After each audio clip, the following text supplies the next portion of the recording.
Hey, today's video, I'm just going to perform a simple AC diagnose and also how your car AC system works, as well as the component identification.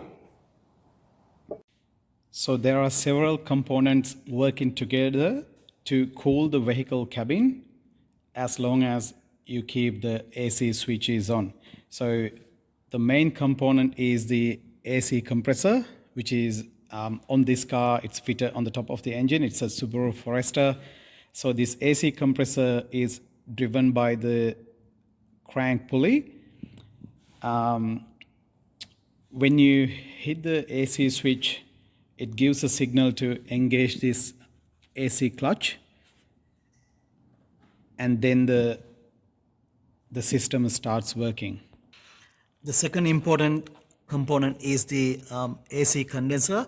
So it's usually fit in front of the radiator along with the AC fan. This is the AC pressure switch. The other component is the receiver dryer. Some cars, the receiver dryer is fitted away from the AC condenser, but on some models, according to the design, it comes along with the AC condenser. It's removed from a car. So here's the receiver dryer. So you can't replace that. So you just have to replace whole condenser on these type of models. Component is the expansion valve. AC evaporator is fitted behind the dash panel, along with the expansion valve, and also here's the AC control panel. Newer cars, it's with the hvac module together, and the blower motor usually fitted under the passenger side or the driver side area. So those components work together to keep the cabin cooled. On the AC system, there is high pressure side and low pressure side. I'll explain in a minute how the AC compressor works and why there is high pressure and low pressure side on this AC system. So here's a simple explanation how the AC system works. So when you hit the AC switch, that sends the signal to the AC compressor to engage the clutch. So what's happening is the internal components, the internal pistons in the AC compressor compress the AC gas to high pressure, and then high pressure gas sent through the high pressure line to the AC condenser. Then what's happening is the high pressure gas cools down when it passes through the AC condenser along with the help from the condenser fans, and that sends towards the receiver dryer side. The other important fact of the AC condenser is this high pressure gas converts to liquid form when the temperature goes down. So the condenser fan and the vehicle motion helps to cool down the high pressure gas temperature. So once it become a liquid form, it's sent to the receiver dryer, and receiver dryer mainly does two things: absorb all the moisture from the liquid form, refrigerant, and also it separates all the remaining gas on the refrigerant. Then the liquid form sends to the expansion valve here. So this expansion valve is another main component. So what it does is it's regulating the refrigerant pressure, high pressure side to low pressure side. So once the high pressure refrigerant liquid form enters to the expansion valve, it suddenly drops the pressure, and then sends to the evaporator. So what's happening is once it drops the pressure, it cools down, and also this activation, this method converts that high pressure liquid form to a vapor, like a. So this liquid form vapor is very cold, and that's then run through the evaporator. The blower motor starts working at this time, so it sucks the cabin air through the blower motor and send through the evaporator fins. Then this hot air cools down when it go through the evaporator fins. This cool air go through all the air vents and it cool down the cabin. So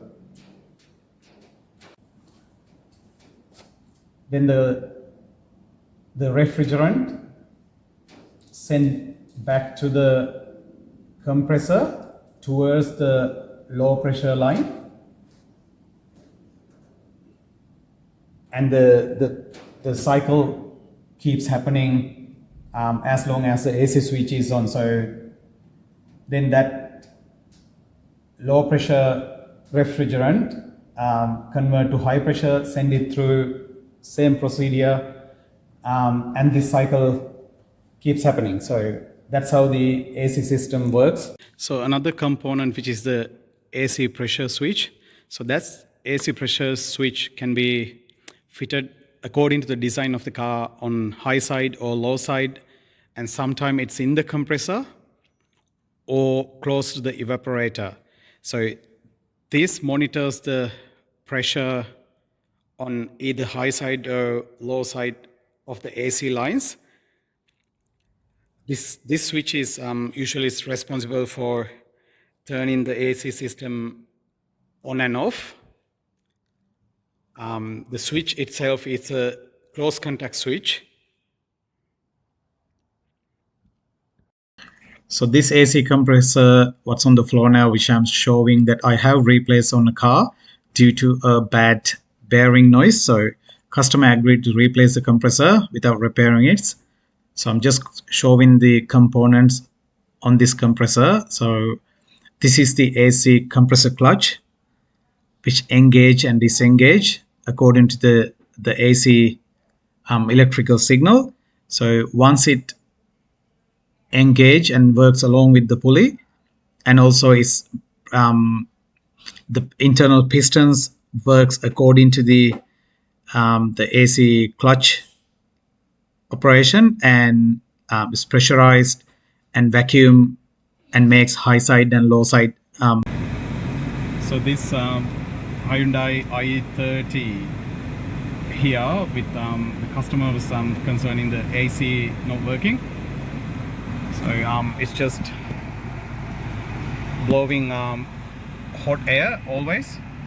So I just started the car and just hit the AC button. I can see the actual AC command is operating through the HVAC module.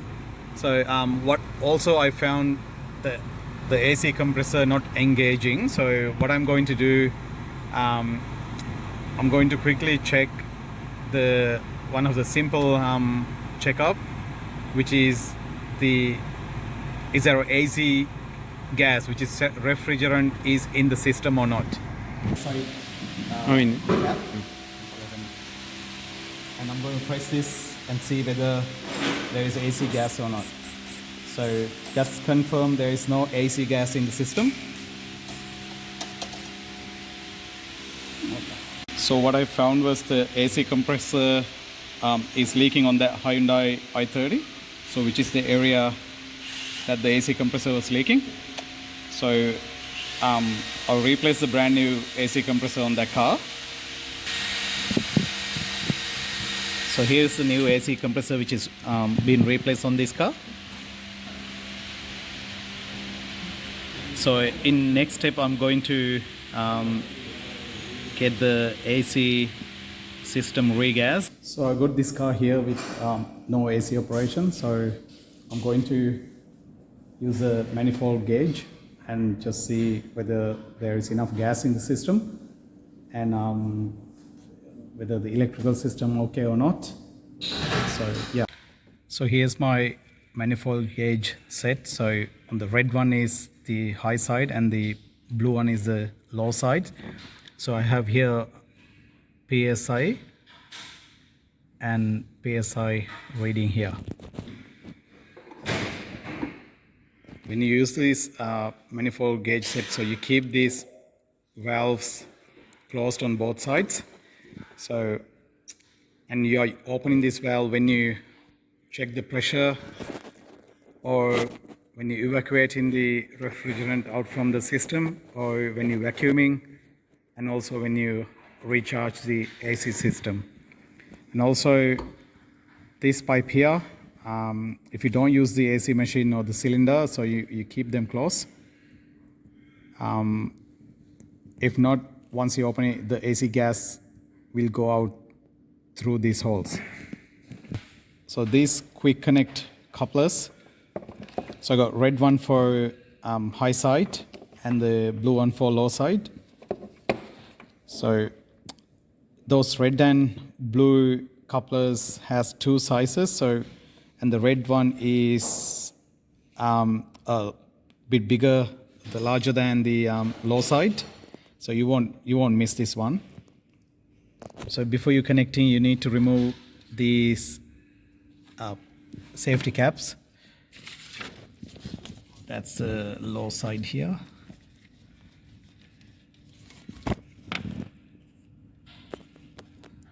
So with these quick connect couplers, there are different types. So some of the couplers has a valve opening and closing here.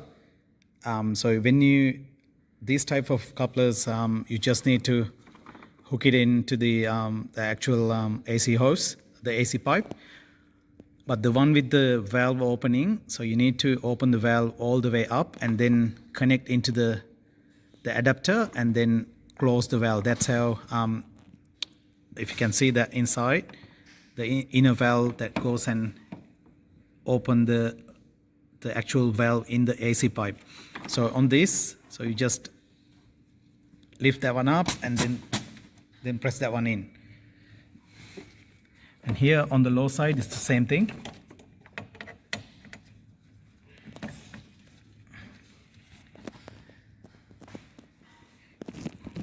So by looking at these manifold gauges, what I can see on the low side, it's showing about 100 psi, about 98 to 100 psi, and also on the low side, it's showing quite similar pressure, so it's close to 100 psi. So that shows the system has gas in it.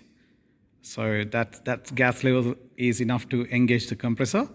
So what I'm going to do now, I'm going to start the car and hit the AC button and see whether the AC system works. So if there's no any other electrical issues, the AC system should work correctly.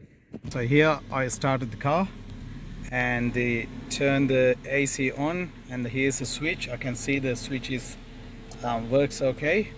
Temperature all the way down, and mode controller, it doesn't matter, you can keep it anywhere. So so I feel like it's just blowing hot air, it's not blowing any cold air. Let's go and see what the manifold gauges showing. So even though the engine is running, which I can't see, the AC clutch is engaged. So it's very narrow spot that I can't catch a video where the compressor is on this car. So if you look through that crank pulley down there, you will see the AC clutch is not engaging. So that's why the actual the AC gas high and low side stays on the same spot where I was checking before. So now I'm going to have a look what's wrong with the AC clutch and why it's not engaging. So here I've done some diagnosis and found there's no power supply into the AC compressor.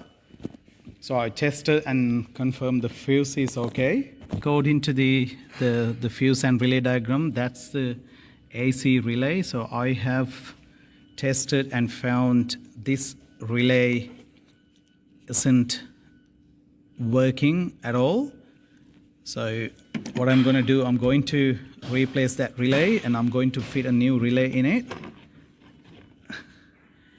and going to start the car and check whether the AC compressor works or not.